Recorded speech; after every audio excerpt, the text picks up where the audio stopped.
gone. I promise not to talk about any food. One of the most persistent themes in fantasy and science fiction is actually time travel. When I was a child, and this is long before kindergarten, I would crawl under a bed or in a closet and read a great comic book. Now, I couldn't fit into that bed today. Back then, comic books were made out of thin paper, and you had to have a flashlight or a good sunlight coming through the windows. I read about men and women dressed like wrestlers who could fly and stop bullets. Later, as a teen, I read Isaac Asimov and Jules Verne, weaving tales of space, long-dead civilizations, and spaceships. Well, what really got me excited was always stories of time travel. My world would melt away, and there I was trying to preserve the past in some historical city, or flying into the future, watching as the events of the world flash by as some distant future. For me, those stories were a youthful escape from whatever I thought was the end of the world, which usually meant I had just gotten demolished in a game with my older brothers, in some sport, or that I had just miserably lost a foot race. You see, back then, we played football in the street. It was complete with cars passing by and parked cars. And as a matter of fact, if you catch a ball, you got to become keenly aware of where the parked cars are. And let's just say, I admit, I've been tackled by my fair share of parked cars. We also routinely lined up and raced each other from street lamp to street lamp, or sometimes down an entire block. Races were open to boys and girls, and there were times when some girls were just much faster than the boys. And they never let us forget it. Never. Honestly, when I was reading the Bible back then, it seemed like a jumble of stories. My mother made us recite the Psalms, so it seemed more like a job every night. I naturally drifted to the story of David, who was a warrior, quick-witted, a musician, and a ladies' man. The Son of God always seemed like a tragic drama. My father-in-law, just so you understand my background, my father-in-law, for a time, was a radio evangelist. That's the precursor of the television evangelist.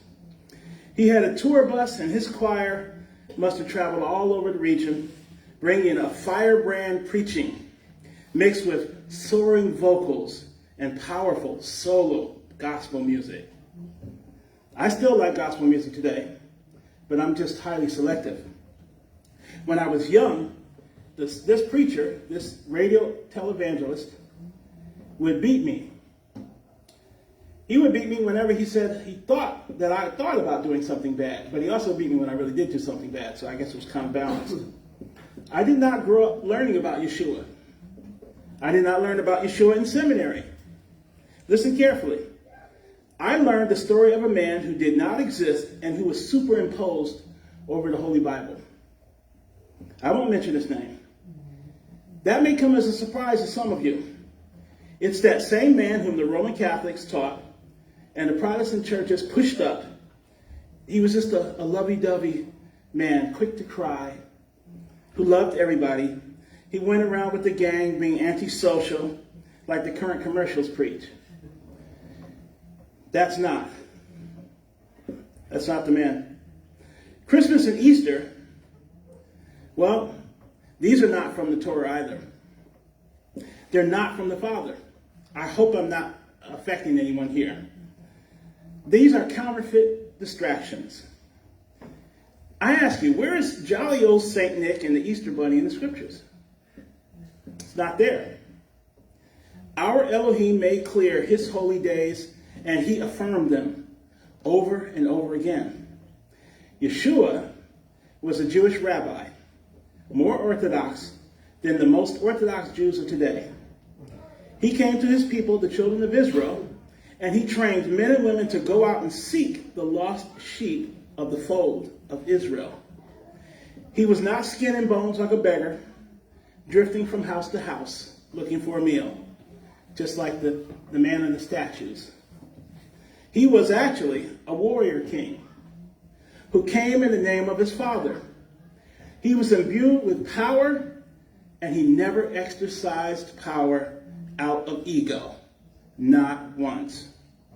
He only did what he did to fulfill what had been written about him in Torah and the prophets. Now, let's take a quick look. In Isaiah 57, it says, "For thus says the high and exalted one who inhabits eternity, whose name is holy. I dwell in a high and holy place, yet also with a contrite and humble spirit, to revive the spirit of the humble, to revive the heart of the contrite." That's our warrior king. Isaiah 57, verse 15. And Philippians has something very similar to say.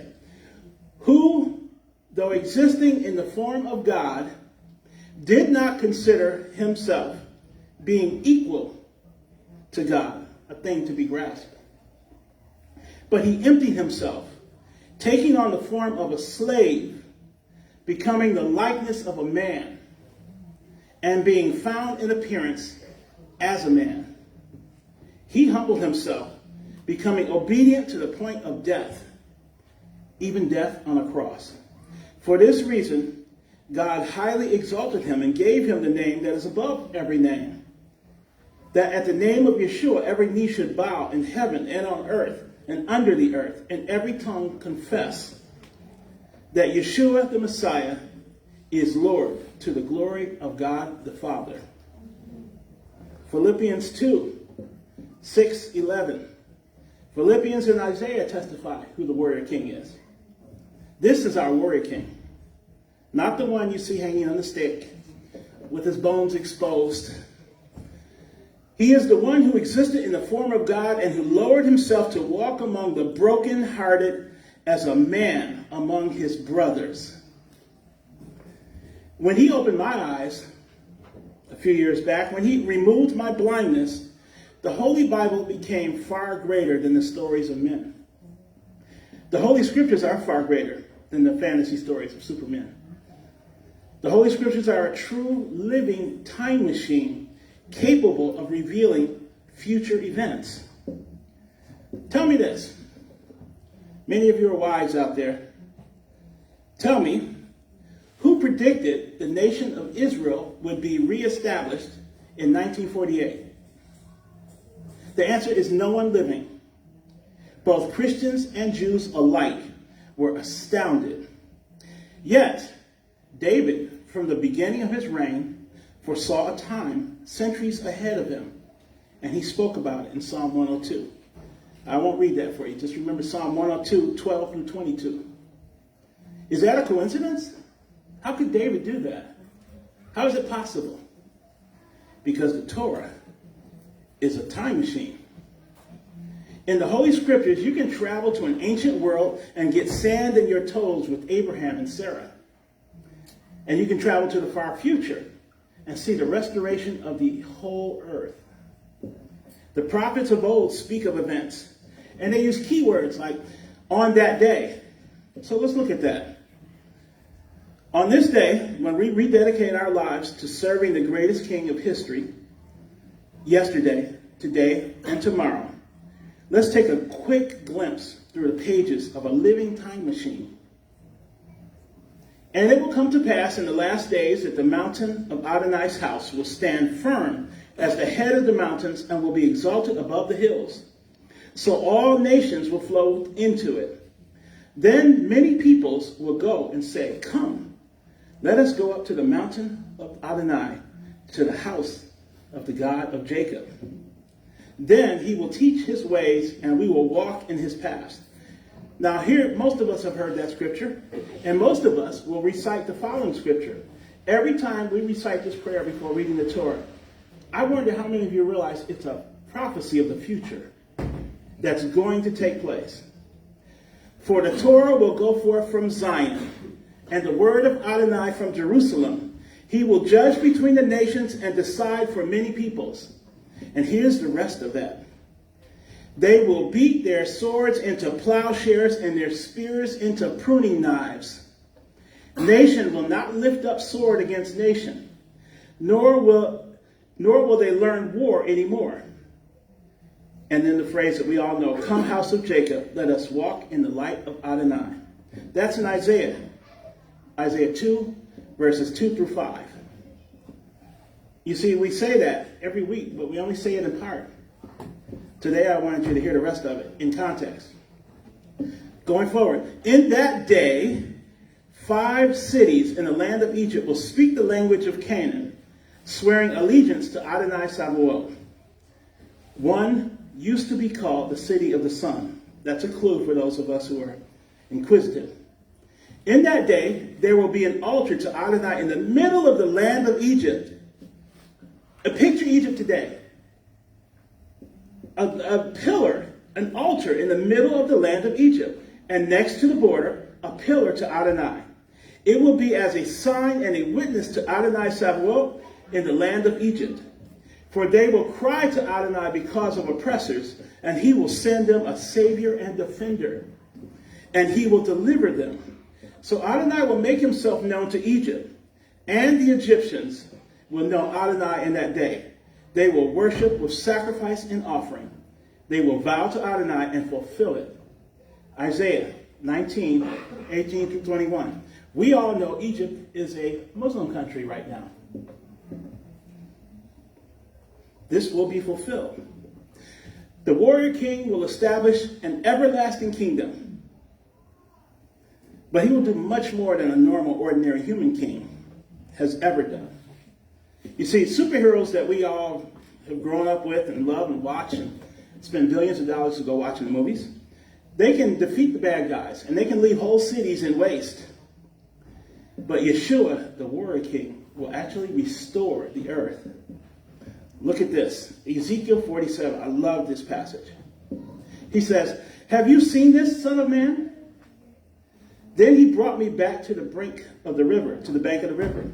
When I had returned, behold, there were many trees on one side and on the other, along the bank of the river.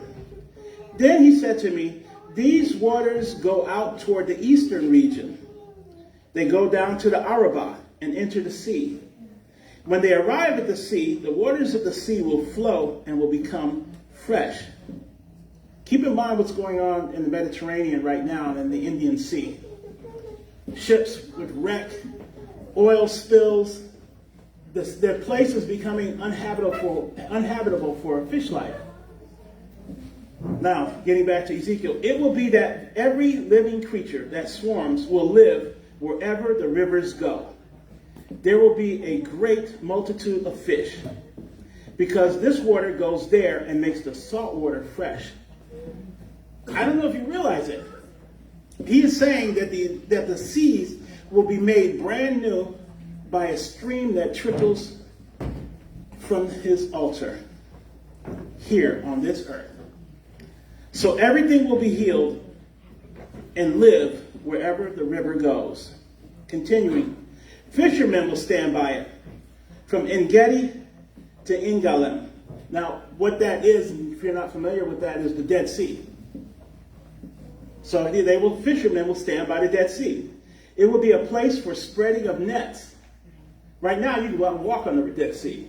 It's covered. It's filled with salt. You can't sink in it. But there will be fish there.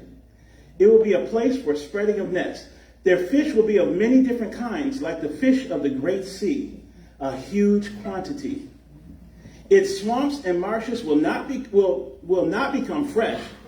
They will be set aside for salt. So along the edges of the great salt seas will be marshes that are not fresh. They'll be salty.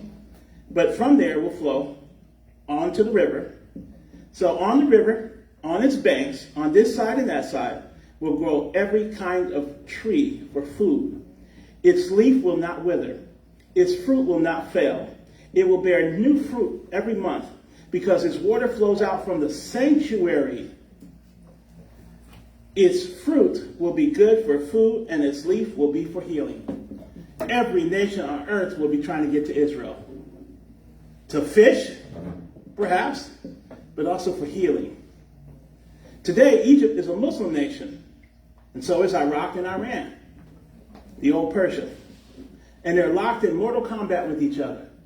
And we all know it. We know it's true. But that is not what the warrior king Yeshua has planned for these proud people.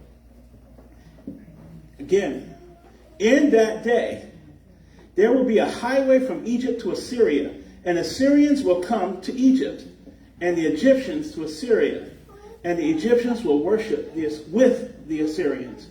In that day, Israel will be the third, along with Egypt and Assyria, a blessing in the midst of the earth.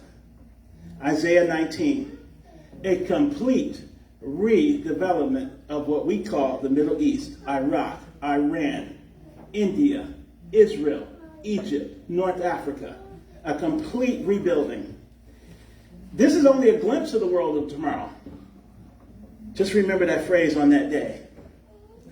Adonai, willing, this next year we'll explore all of this together as we go through the prophets, especially in Ezekiel and Daniel and eventually Isaiah. Our warrior king, Yeshua, has planned through the pages of his book the restoration of the entire world, not just the saving of a few people. We'll explore all of that in this year to come. So to you now, I hope I woke you up. Gamar Hatima Tova. Thank you.